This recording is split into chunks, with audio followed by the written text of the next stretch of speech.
শুনছিলেন খেলার সবশেষ খবরগুলো, সেখানেও ইউরো, কোপা, উইম্বলডনেরই কিন্তু প্রাধান্য।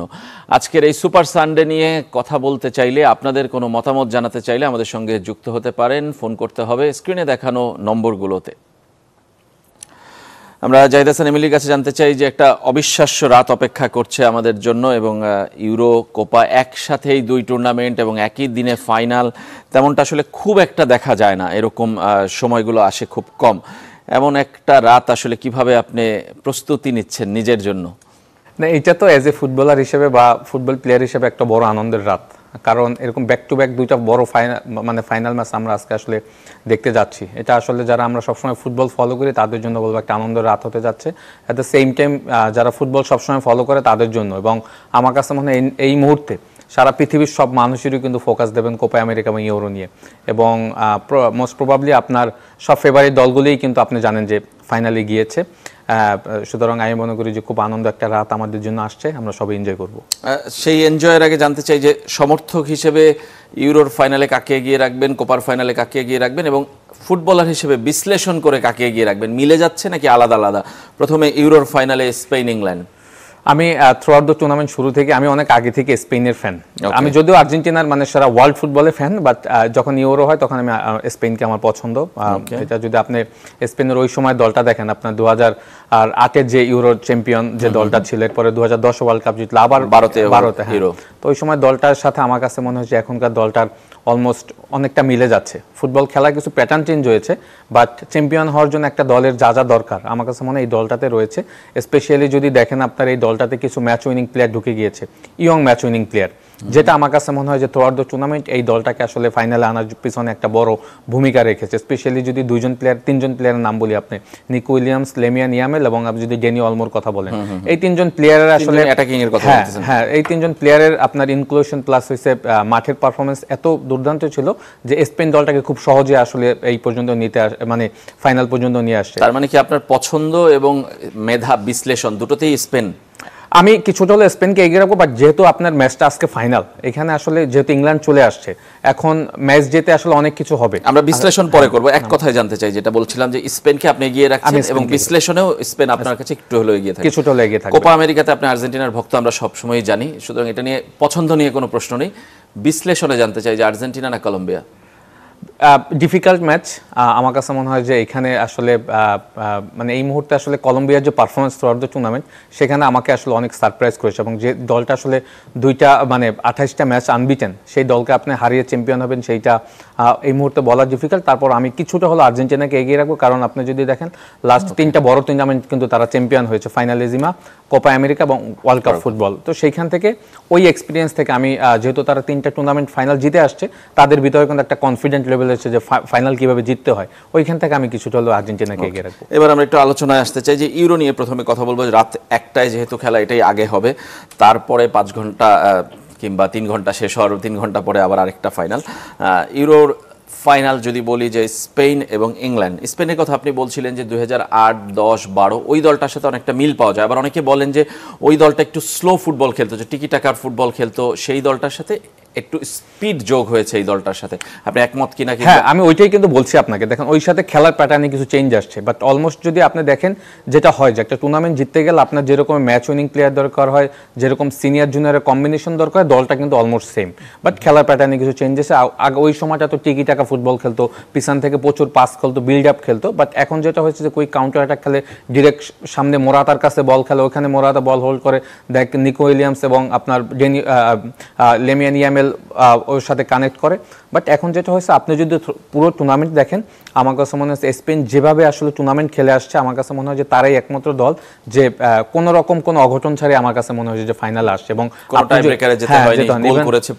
ইভেন একটা দল চ্যাম্পিয়ন হতে গেলে আপনাকে কেউ ওয়ার্ল্ডের সব দলগুলিকে হারাতে হবে, বেস্ট দলগুলিকে, তারা কিন্তু তাদেরকে হারিয়ে আসছে। আপনি যদি দেখেন ফ্রান্সকে হারিয়ে যাচ্ছে, জার্মানি হোস্ট তাদের মতো দলকে হারিয়ে আসছে, এবং ওইখান থেকে বোঝা যায় যে তাদের দলের স্ট্রেংথ কতটুকু। এবং আপনি যদি খেলার সিস্টেম অফ প্লে দেখেন, সেখানে আমি বলবো যে স্পেশালি যদি আপনি দেখেন যে তাদের ডিফেন্স থেকে মিডফিল্ড থেকে অ্যাটাকার, প্রত্যেকটা জোনেই কিন্তু তাদের ক্যালিবার প্লেয়ার রয়েছে। স্পেশালি যদি দেখেন লাস্ট ম্যাচটাই আপনি দেখেন, তাদের কিন্তু 2জন ইম্পর্টেন্ট প্লেয়ার কিন্তু অ্যাবসেন্ট ছিল, ডেনি কারভাহাল এবং নরম্যান্ড। তারপরেও কিন্তু দেখেন ওইখানে কিন্তু নাচো ফার্নান্দেস এবং জেসুস কে খেলিয়েছে, তারা দুজনে কিন্তু তাদের বেস্ট সার্ভিসটা দিয়েছে। এই কারণে বললাম এটা, আপনার যখন স্টার্টিং 11-এর বাইরে আপনার যখন রিজার্ভে আপনার অনেক কোয়ালিটি প্লেয়ার থাকবে, তখন কিন্তু ইনজুরি হলে বা কাজ সমস্যা হলে কিন্তু আসলে আপনার ম্যাচে গিয়ে কিন্তু ইম্প্যাক্ট দলের স্ট্রেংথটা ঠিক থাকবে। আমরা ফিরবো আপনার কাছে, ইংল্যান্ডের বিশ্লেষণ জানতে চাই, কিন্তু তার আগে দর্শকের প্রশ্ন আছে, ফোন নিতে চাই। দর্শক পরিচয় জানিয়ে প্রশ্ন অথবা মতামত থাকলেও জানাবেন।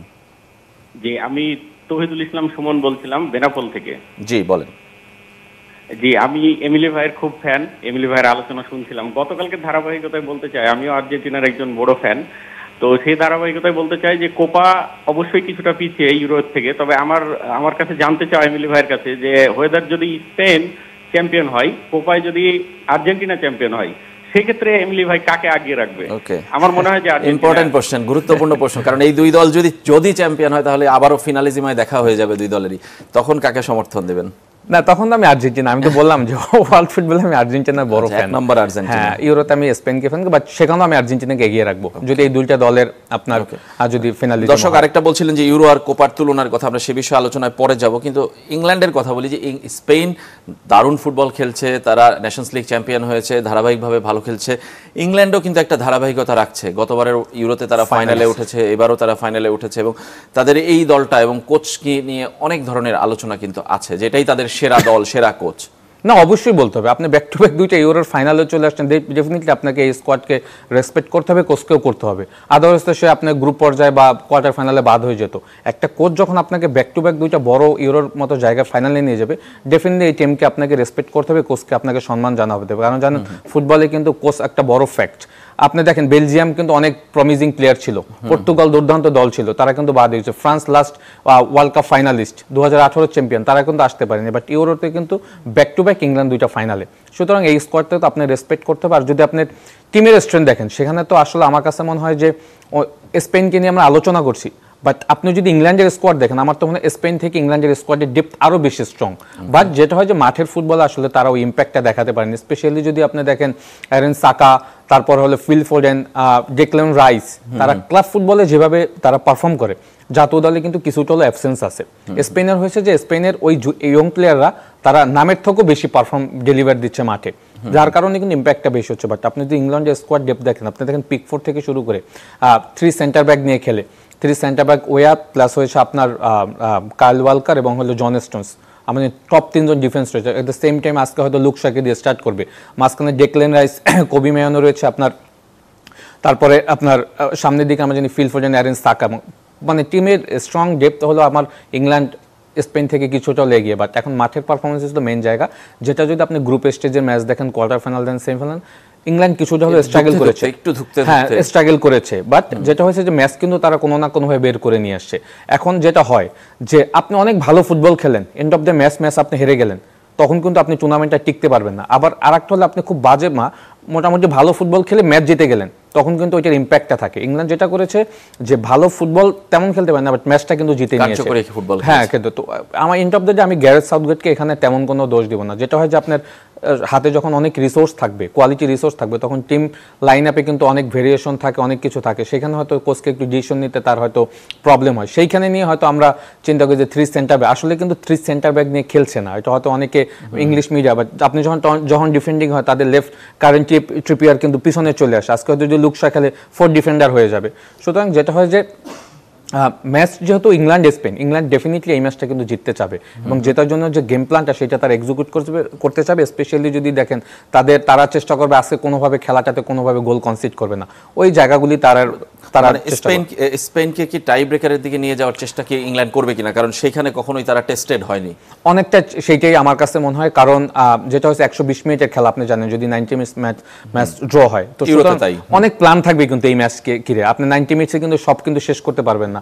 এখানে হয়তো যদি আর্লি গোল কনসিড করে ফেলে তখন একরকম গেম প্ল্যান যাবে, আবার যদি গোল না হয় তখন একরকমের গেম প্ল্যানে যাবে। দুইটা দলেরই কোচের কিন্তু একটা গেম প্ল্যানে বড় অংশ থাকবে পেনাল্টি শুট আউট পর্যন্ত। সুতরাং যেটা হবে যে ইংল্যান্ডের গেম প্ল্যানটা আসলে আমার কাছে মনে হয় যে এই মুহূর্তে যে তারা কোনোভাবে গোল কনসিড করতে চাবে না, বিকজ স্পেশালি তাদের দুই উইং স্ট্রাইকার যারা রয়েছে তাদের উপর এক্সট্রা একটা নজর থাকবে, specially Kyle Walker right back right side থেকে, লেফট সাইড থেকে লুক শ বা কাইরন ট্রিপিয়ার যেই খেলুক না কেন, এবং তাদেরকে ডাবল ডিফেন্ডিং করতে হবে যাতে তারা কোনোভাবে, কারণ আমরা লাস্ট ম্যাচে দেখেছি লেমিয়া নিয়ামেল কোন জায়গা থেকে গোল করেছে, ডেনি অলমো বক্সের ভিতর থেকে গোল করেছে। সুতরাং এই প্লেয়ারগুলোর উপরেও কিন্তু আপনার এক্সট্রা একটা ফোকাস থাকবে। অ্যাট দ্য সেম টাইম আপনার ইংল্যান্ডেও কিন্তু স্পেন, আমরা জানি স্পেন ডিফেন্স ভালো, এই ম্যাচে ডেনি কারভাল খেলবে, নরম্যান খেলবে, তারপর আপনি যদি দেখেন অ্যাটাকিং থার্ড আমি বলবো যে দুর্দান্ত ফিল ফোডেন, অ্যারিন সাকা, জুলিও বেলিংহাম এবং আপনার আর হ্যারি কেন। সুতরাং এই লাইন আপের অ্যাগেনস্টেও কিন্তু আপনার ডিফেন্স স্পেনও কিন্তু কোনোভাবেই এখানে মানে কোনো রিল্যাক্স হওয়ার কোনো সুযোগ নেই, কারণ ম্যাচের মোমেন্টাম কিন্তু একটা মুভমেন্টই চেঞ্জ হয়ে যেতে পারে। সেই মুভমেন্ট কিন্তু অ্যারেন সাকা করতে পারে, ফিল ফোডেন করতে পারে, জুলিও বেলিংহাম করতে পারে, at the same time Harry কিন্তু পারেই। অ্যাট দ্য সেম টাইম এখানে সেট পিস রয়েছে, অনেক কিছু হবে ম্যাচে। আমার কাছে মনে হয় যে টেম্পারমেন্ট অনেক থাকবে, যারা আসলে ম্যাচটাকে কন্ট্রোল করতে পারে তারা ম্যাচ জিতবে। দুটো প্রশ্ন, একটা হলো যে হ্যারি কেন বলেছেন যে এই মাঠটা তার চেনা, তিনি জার্মান লিগে খেলেন এবং বার্লিনের এই স্টেডিয়ামে তিনি খেলেছেন, সেই কারণে জার্মানদের সমর্থন তারা পাবে ইংল্যান্ড, এটা একটা প্রশ্ন। আর এই বিগ ম্যাচে প্রেশার, টেম্পারমেন্ট যেটা আপনি বলছিলেন, সেটা কি স্পেনের এই ইয়াং প্লেয়াররা কি আসলে ধরে রাখতে পারবে? অবশ্যই জার্মানকে কিন্তু ওরা হারিয়ে দিয়েছে জার্মানের মাটিতে, সব তো জার্মানির সাপোর্টারই ছিল, স্পেনের অল্প কিছু সাপোর্টার ছিল, তো ওইটা আসলে ম্যাচ জিতে তেমন কোনো ফ্যাক্ট করে না। যেটা হয়েছে যে আপনার টিমের কনফিডেন্ট লেভেল যখন অনেক উপরে থাকবে তখন সাপোর্টার থেকে মাঠের পারফরমেন্সটা বেশি ইম্প্যাক্ট ফেলে। আপনি যেভাবে হ্যারি কেন ট্রু যে সে বুন্দেসলিগায় খেলে এবং হাইয়েস্ট গোল স্কোরার, তার তো আসলে ওই জায়গাটাতে খেলার আর হেভিচুট রয়েছে। সুতরাং আমি বলবো যে হ্যারি কেন কিছুটা হলেও সাপোর্ট পাবে, বাট স্পেন দলের অ্যাগেনস্টে খেলতে গেলে কিন্তু আপনাকে হোল টিম আপনাকে মানে কনভার্ট করতে হবে আপনার পারফরমেন্সের ক্ষেত্রে। আর ইয়াং প্লেয়ারদের টেম্পারমেন্ট এক কথায় যে স্পেনের ইয়াং প্লেয়ার তারা কিন্তু অলরেডি শো করে আসছে, তারা অলরেডি দেখে আসছে। ইয়ামেল মানে 17 বছর হয় না, লাস্ট ম্যাচে যে গোল করেছে, এবং নট অনলি দ্যাট ম্যাচ, প্রত্যেকটা ম্যাচে Denny Olmo very young player, প্রত্যেকটা ম্যাচে কন্ট্রিবিউশন করছে, back to back quarter final সেমিফাইনালের ম্যাচের মতো সে গোল করেছে। সুতরাং টেম্পারমেন্ট তারা অলরেডি শো করে আসছে, এখন তাদের আসলে মেইন জায়গাটাতে আসলে তাদের শো করার পালা। আমরা আবারও ফিরবো আপনার কাছে এমিলি, কোপা আমেরিকা নিয়ে কথা বলবো, ইউরো নিয়ে কথা বলছিলাম, কোপা আমেরিকার ফাইনালও কাল ভোর 6টায়, সেটা নিয়েও কথা বলবো। একটা ছোট্ট বিরতি থেকে ফিরে আসছি ক্লেমন বিয়ন্ড দ্য গ্যালারিতে, সঙ্গেই থাকবেন।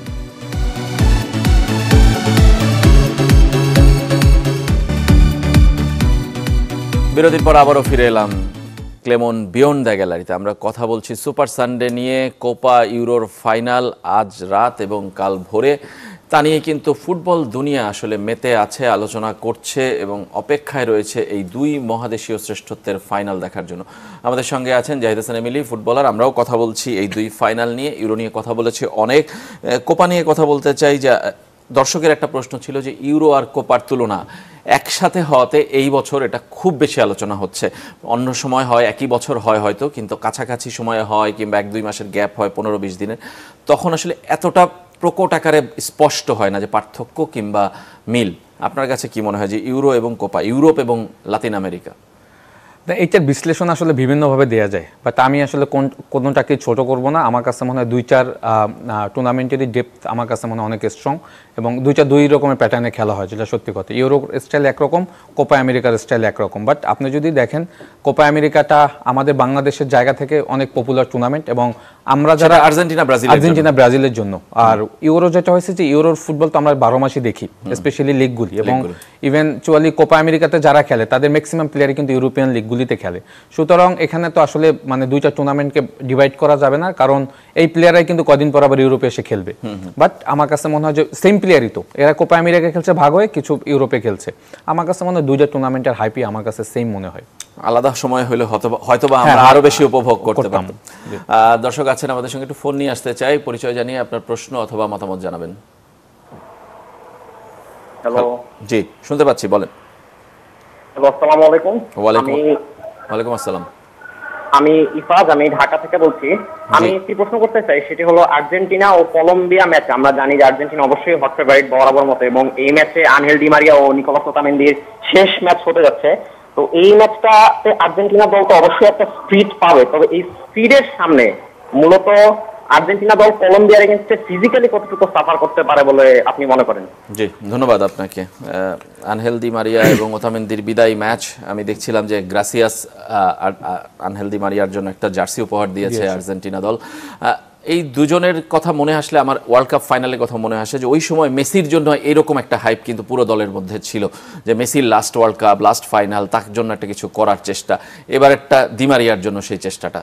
সত্যি কথা বলতে আপনার যদি 2021 কোপা আমেরিকার কথা মনে থাকে, স্কোলানি কিন্তু তখন থেকে আসলে এই দলটাকে পরিচর্যা করে আসছে এবং তখন থেকেই কিন্তু টিমমেটসদের উপরে কিন্তু একটা অন্যরকম একটা দায়িত্ব চলে আসে যে মেসির জন্য হলে আমরা এই কোপা আমেরিকা জিতবো, পরবর্তী সময় তো ফাইনালিজিমা জিততো, তারপর ওয়ার্ল্ড কাপে এসে তো আসলে পুরোপুরি মেসির জন্যই সবাই ঝাঁপিয়ে পড়লো এবং আমরা তো দেখলাম। দেখেন ইন্টারন্যাশনাল এরিনাতে আসলে টিম কম্বিনেশন এবং অফ দ্য ফিল্ড টিমের যে আপনার কানেকশন, প্লেয়ারদের ভিতরে যে কানেকশন, সেইটা খুব জরুরি, যেটা স্কোলানি আসলে এই আর্জেন্টিনা দলটাতে তৈরি করে ফেলেছে। যার কারণে কিন্তু দেখবেন আগে কিন্তু ফুটবল ভালো খেলতো। 2015 আপনার কোপা আমেরিকার কথা যদি মনে থাকে, পেনাল্টি শুটআউটে হেরে গিয়েছে চিলির সাথে, তখন টিম আর এখন টিমের ভিতরে অনেক ডিফারেন্স রয়েছে।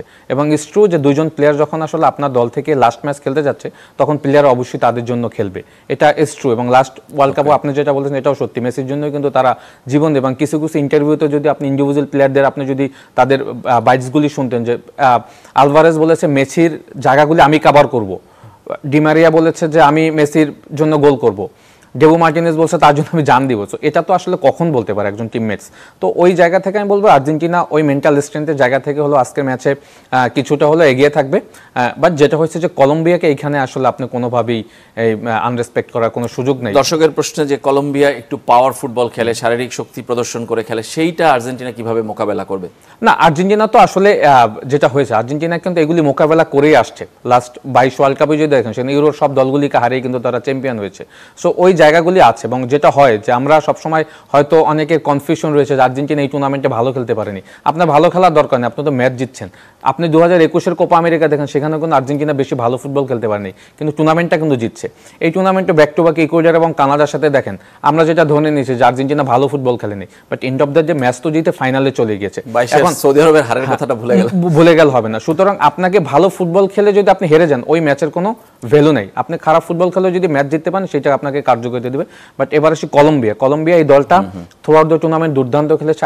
28 ম্যাচ ধরে তারা আনবিটেন, তাদেরটাতে জিতেছে। হ্যাঁ, তাদের যেটা করেছে যে আপনার লরেঞ্জো, তাদের যে কোচ, আর্জেন্টিনারই কোচ, সে যেটা করেছে যে জেমস রড্রিগেজকে নতুনভাবে সে দায়িত্ব দিয়েছে, খেলার প্যাটার্নটা সে পুরো চেঞ্জ করে দিয়েছে এই কলম্বিয়া দলটাকে। লাস্ট যদি দেখেন, জেমস রড্রিগেজ কোথাও ছিল না, কিন্তু কোথাও ছিল না, এভারটন দল থেকে বাদও পড়েছিল। এভারটন থেকে সাও পাওলোতে, সেখানেও সে রেগুলার না। বাট যেটা হয়েছে জাতীয় দলে এসে আপনি তার ইনক্লুশন দেখেন, লাস্ট 6টা মানে প্রত্যেকটা ম্যাচে অ্যাসিস্ট করেছে, গোল করেছে, 4টা ম্যাচে ম্যান অফ দ্য ম্যাচ হয়েছে। তো একটা দলে কিন্তু একজন ইম্প্যাক্ট প্লেয়ার থাকলে পুরো দলটাই কিন্তু মোরালি অনেক আপ হয়েছে এবং দলটা কিন্তু ভালো খেলে। বাট শুধু জেমস রড্রিগেজ না, আপনি যদি পুরো স্কোয়াডের ডেপথ দেখেন, স্পেশালি তাদের মেইন স্ট্রং পয়েন্ট হলো সেট পিসে তারা দুর্দান্ত, বিকজ হ্যামেস রড্রিগেজ সেট পিসগুলি ডেলিভার করে। তাদের পিছন থেকে আপনার কোয়েস্তা এবং সানসেস, তাদের দুই centre back, at the same time তাদের ডিফেন্সিভ মিডফিল্ডার লার্মা, এই তিনজন প্লেয়ার কিন্তু দুর্দান্ত সেট পিসে, যেটা আর্জেন্টিনার জন্য একটা বড় মানে দুশ্চিন্তার কারণ হতে পারে। এবং উনি যেটা বলেছে ইটস ট্রু যে ফিজিক্যালি কিন্তু কলম্বিয়া ভেরি স্ট্রং, এবং আমার কাছে মনে হয় যে ওইটা আর্জেন্টিনাকে হ্যান্ডেল করতে, এবং হ্যান্ডেল করার মতো প্লেয়ার আর্জেন্টিনা দলেও রয়েছে। আর্জেন্টিনা দলেও যে ফিজিক্যালি স্ট্রং প্লেয়ার নাই তা বলা যায় না। রড্রিগো পল রয়েছে, ম্যাকেলিস্টার, এনজো ফার্নান্দেস, তারাও ফিজিক্যালি স্ট্রং। বাট যেটা করতে হবে, আপনি যখন বল রোটেশন করবেন মিডফিল্ডে, তখন আসলে ফিজিক্যালিটি তেমন একটা ইম্প্যাক্ট ফেলতে পারবে না। বাট ওই বল কন্ট্রোলটা মিডফিল্ডারকে নিতে হবে। মেইন খেলাটা হবে মিডফিল্ডে যারা বলটা কন্ট্রোল করতে হবে। সামনের দিকে আমরা জানি লিওনেল মেসি রয়েছে, হুলিয়ান আলভারেজ রয়েছে। যদি ডিমারিয়াকে স্টার্ট করায়, আমি মনে করি যে তারা তাদের কাজগুলি যদি প্রপার করতে পারে, আমার কাছে কলম্বিয়ার সাথে হয়তো ম্যাচটা তারা জিততে পারবে। বাট কলম্বিয়া দুর্দান্ত দল, স্পেশালি তাদের সামনে তিনজন প্লেয়ার যদি বলি, হ্যামেস রড্রিগেজ, লুইস দিয়াস এবং কর্দাবো, তিনজন দুর্দান্ত থ্রু আউট দ্য টুর্নামেন্ট ভালো খেলছে। এই তিনজন প্লেয়ার উপরে ডিফেন্স এবং মিডফিল্ডারদের এক্সট্রা একটা ফোকাস রাখতে হবে। স্পেশালি জেমস রড্রিগেজ যেটা করে, ফ্রিকোয়েন্টলি রোটেশন করে মিডফিল্ডে, কোনো এক জায়গাতে থাকে সে খেলে না, যেটা লিওনেল মেসি করে, যে মিডফিল্ড থেকে সে বলগুলি একদম ফ্রি স্পেসে নেওয়ার চেষ্টা করে, তারপরে লুইস দিয়াস এবং কর্দাবোকে সে বলগুলি ডেলিভার করে। রড্রিগেজের কথা বলছেন? হ্যাঁ, রড্রিগেজের কথা বলছি। সুতরাং এই চ্যানেলগুলি যদি স্কোলানি বন্ধ করাতে পারে, আমি মনে করি যে আর্জেন্টিনার জন্য ম্যাচটা জেতা হয়তো এই 120 মিনিট বা 90 মিনিটসে সহজ হবে, আদারওয়াইজ ডিফিকাল্ট হবে। ওই ইউরোর ফাইনালে কথা বলছিলেন যে হয়তোবা টাই ব্রেকারের দিকে যাওয়ার চেষ্টা করতে পারে ইংল্যান্ড। এই ম্যাচটায় কোন দলের লক্ষ্য থাকবে, কোন জায়গায়? এক্সট্রা টাইমে কলম্বিয়া হয়তো পেনাল্টি শুটআউটে যেতে চাবে না, কারণ পেনাল্টি শুটআউটে আপনি মানে এইটা ইজ ট্রু, আপনি যদি হিস্ট্রি দেখেন লাস্ট 21-এর পর থেকে ডেবো মার্টিনেজ যেভাবে আর্জেন্টিনাকে দলকে পেনাল্টি শুটআউটে জিতে আসছে, এটা এবারও ইকুয়েডারের সাথেই দেখেন, সে আসলে আনবিলিভেবল। মেসি পেনাল্টি শুটআউট করলো, ব্যাক টু ব্যাক সে দুইটা সেভ করে দলকে বার করে নিয়েছে। এবং তার তো হিস্ট্রি, ওই কলম্বিয়াকেই কিন্তু আপনার 2021 কোপা আমেরিকাতেই কিন্তু পেনাল্টি শুটআউট এবং বলে সেভ করেছিল যে আমি এটা সেভ করতে যাচ্ছি। ইয়ারা মিনা তাদের ডিফেন্সকে বলে দিয়েছে তুমি যে সাইডে মার আমি সেভ করবো, এবং সেভ করে দিয়েছে। সুতরাং আপনার পিছনে যখন এমি মার্টিনেজ থাকে তখন আসলে পেনাল্টি শুটআউটে জেতাটা ইজি হয়েছে, বাট কলম্বিয়া ওইটা চাবে না, কারণ কলম্বিয়া পেনাল্টি শুটআউট টেকার তেমন একটা মানে কোয়ালিটি সম্পন্ন যেটা আর্জেন্টিনা রয়েছে। সুতরাং আমি মনে বলবো যে তারা 90 মিনিটসে খেলা নিতে চাবে, বা যেহেতু আজকে ফাইনাল ম্যাচ 120 মিনিটে যাবে, সেখানে হয়তো তারা চেষ্টা করবে। বাট এখানে আসলে আমি আর্জেন্টিনা ফ্যান হিসেবে আর্জেন্টিনাকে কিছুটা এগিয়ে রাখছে, বাট কলম্বিয়াকে কোনোভাবে ছোট করার সুযোগ নেই। মানে ফ্যান যেহেতু আপনি একটা দলের, আর্জেন্টিনা স্পেনের, মানে এই রাতটায় আসলে যদি আপনার দল হারে বা জিতে টেনশন ফিলিংসটা কেমন থাকবে? আসলে আমার স্পেনের জন্য তেমন একটা টেনশন নেই, কারণ ইংল্যান্ডেরও কিছু প্লেয়ারের ফ্যান আমি, বাট স্পেনকে আমি সাপোর্ট দিই। বাট আর্জেন্টিনা হারলে খুব কষ্ট পাবো, কারণ অনেক প্লেয়ারই কিন্তু আজকে জানেন যে এই ম্যাচটা শেষ ম্যাচ হতে পারে, হয়তোবা মেসিরও শেষ ম্যাচ, এটা কোপা আমেরিকাতে হতে পারে। ধন্যবাদ আপনাকে জাহিদ হাসান এমিলি। আজকের রাতটা আসলে এমন, কেউ হাসবে কেউ কাঁদবে, সেটা দলের পক্ষে যেমন, সমর্থক হিসেবে আপনিও, কিন্তু তারপরও এই রাতটা কিন্তু আসলে কখনোই ভোলার নয়, কেননা এমন রাত আসলে প্রতি বছর আসে না, প্রতিদিন তো নয়। সুতরাং উপভোগ করার চেষ্টা করবেন ফুটবল খেলায়, সেটাই আমরা আশা করি। ইউরোপ এবং লাতিন আমেরিকা, দক্ষিণ আমেরিকার ফুটবল শ্রেষ্ঠত্বের দুই লড়াই দেখবেন সবাই। কাল আবারও ফিরে আসবো এই আলোচনা করতে। ভালো থাকবেন।